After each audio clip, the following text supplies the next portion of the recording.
UP live today, नजर सच पर। साथियों नमस्कार, आप देख रहे हैं यूपी लाइव टुडे न्यूज। मैं राजकुमार पांडे। आज की भाग दौड़ की जिंदगी में कहाँ किसी के पास समय है कि कोई किसी की मदद कर सके। जो परिवेश है, जो माहौल है, वह किसी से छिपा नहीं है।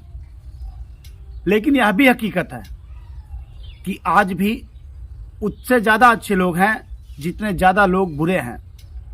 किसी के दर्द पर मलहम लगाना, बहुत कम लोग हैं जो ये कार्य कर पाते हैं। और यकीन मानिए, जो लोग भी यह कार्य करते हैं उनके पूरे कार्य ईश्वर करता है, ऊपर वाला करता है। वो शक्तियां करती हैं जो अदृश्य होती हैं।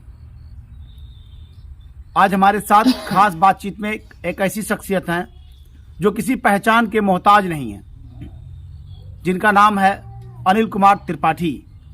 आपको बता दें कि अनिल जी ने बीए किया, स्पेशल बीएड किया, आईटीआई फिटर से किया, आईटीआई इलेक्ट्रिकल से किया।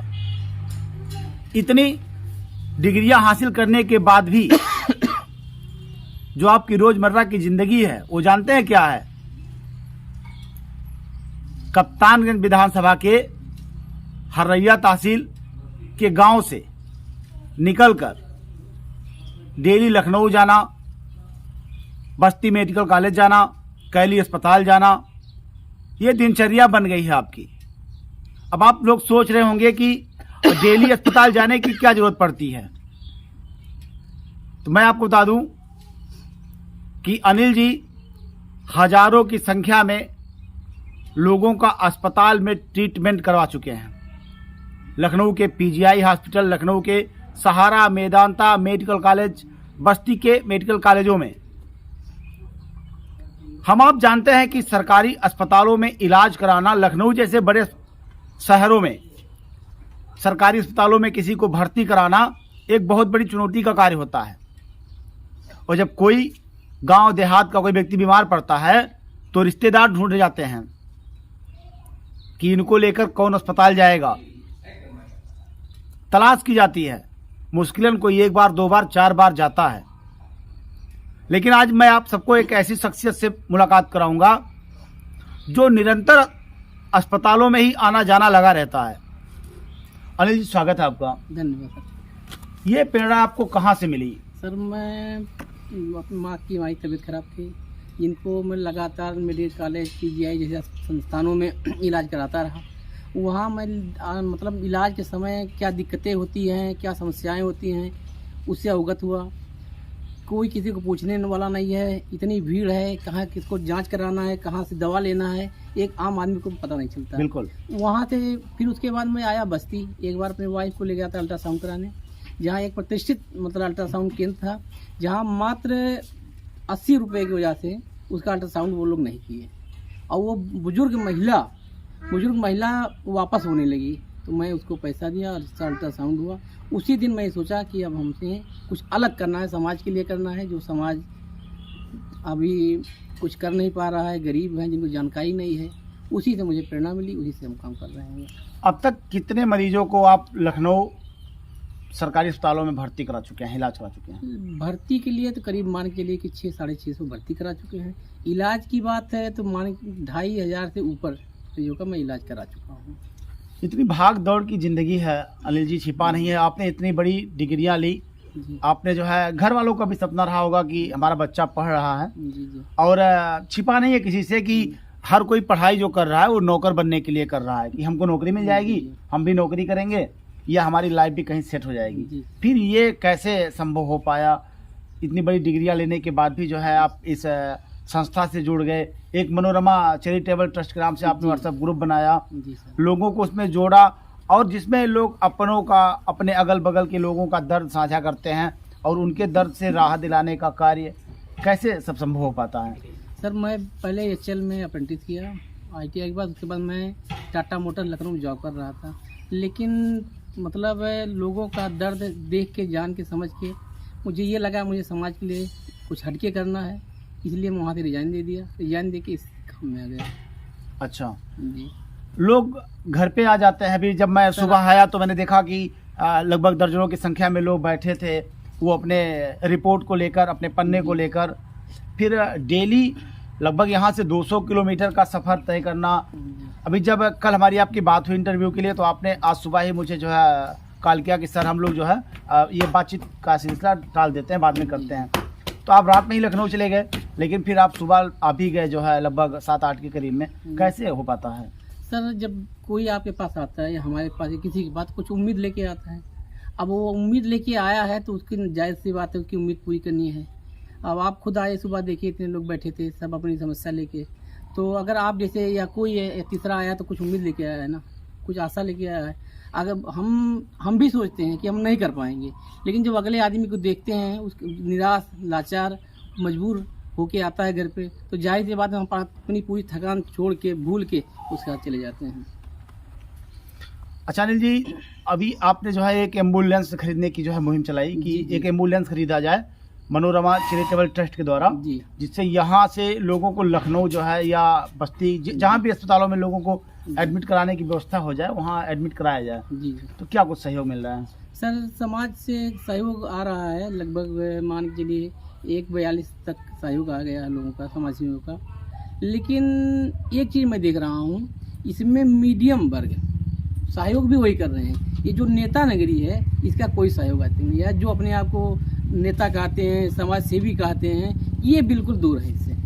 अच्छा, एम्बुलेंस का टोटल अमाउंट क्या? लगभग 12 लाख के करीब आएगा। 12 लाख के करीब आएगा। 1 लाख कितना, ये कितने महीनों में इकट्ठा हो पाया? ये हुआ करीब 2.5 महीने में। अच्छा जी। अच्छा अनिल जी, आप लगातार अस्पतालों में आते जाते रहते हैं, वहाँ क्या कुछ डॉक्टरों का सहयोग मिल पाता है जब आप यहाँ से मरीज लेकर जाते हैं? जी सर, सहयोग बिल्कुल सहयोग मिलता है, तभी कर पाते हैं। और दूसरी चीज़ है, जैसे हर चीज़ हमें पता चल गया है कि कहाँ नंबर लगेगा, कहाँ डॉक्टर बैठेंगे, कहाँ जांच होगा लोगों को। इसीलिए सुबह रात में ही 3 बजे मैं निकलता हूँ, इस समय से जाके उन लोगों को वहाँ पहुँचा दिया जाए और उनको नंबर पे लगवा देता हूँ, जिससे उनका नंबर जल्दी आ जाए। और वहाँ का स्टाफ भी जो है पूरा सहयोग देता है मुझे। ऐसा नहीं है कि सहयोग नहीं मिलता, सबका सहयोग मिलता है। और मुझे पता हो जाने की वजह से कि कहाँ पे जाना है, कहाँ पर्चा बनेगा, कहाँ जांच होगी, कहाँ डॉक्टर दिखाना है, इसलिए मुझे आसानी हो जाती है। सुबह ही 4-3 बजे मैं घर से निकलता हूँ, वहाँ 7 बजे तक पहुँच जाता हूँ, लोगों को लाइन पर लगवा के और उनको लाइन पर लगवा दूँ जहाँ जिसको जाँच करवाना हो, जहाँ पर्चा करवाना, इसलिए आसानी हो जाती है।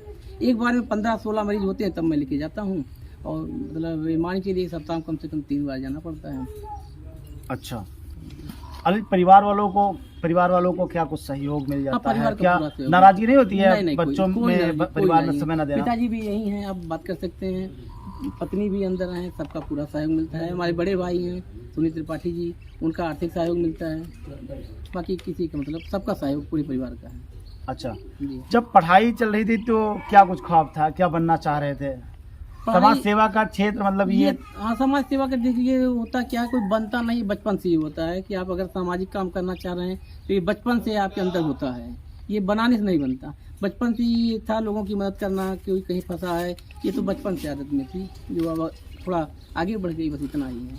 अच्छा, आपको बता दें कि आज की भाग दौड़ की ज़िंदगी में कितना कठिन जीवन है सबको पता है, और किसी का दर्द कौन उधार ले रहा है।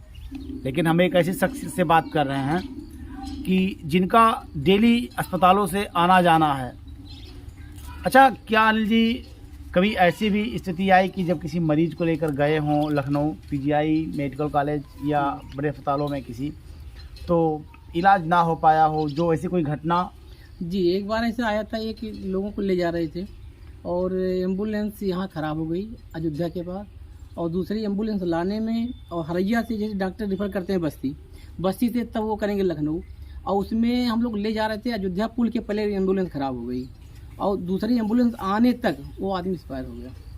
उसी दिन हमको ये लगा कि हमें एम्बुलेंस चाहिए, और वहीं से हम प्रेरणा लेके मुझे लगा कि मुझे एक एम्बुलेंस की ज़रूरत है, जो हम सीधे घर से उसको उठा के लखनऊ पहुँचा दें। यही सोच के मैं एम्बुलेंस लेना चाह रहा हूँ। ये क्रम कब तक चलता रहेगा आने जाने का? आगे का क्या कुछ प्लान है, क्या कुछ बड़ा प्लान है? समाज सेवा है, लोगों की मदद करना है, और कोई प्लान नहीं है मुझे, और कुछ नहीं करना है। बस यही है कि जो मेरे पास आए यथासंभव मैं उसकी मदद करूं। अच्छा, अगर अनिल जी इस वीडियो को देखने के बाद जो मेरे दर्शक हैं या जो लोग भी वीडियो को देखेंगे अलग अलग माध्यमों पे, वो आपसे संपर्क करना चाहेंगे कि उनके भी परिजन कोई जी। बीमार है या उनके कोई रिलेशन में बीमार है तो वो अस्पताल में एडमिट कराना चाहते हैं तो क्या कोई भी आपसे संपर्क कर सकता कोई भी है? संपर्क कर सकता है, जितनी मेरी क्षमता होगी मैं हर एक के लिए सुलभ हूँ और उपलब्ध हूँ।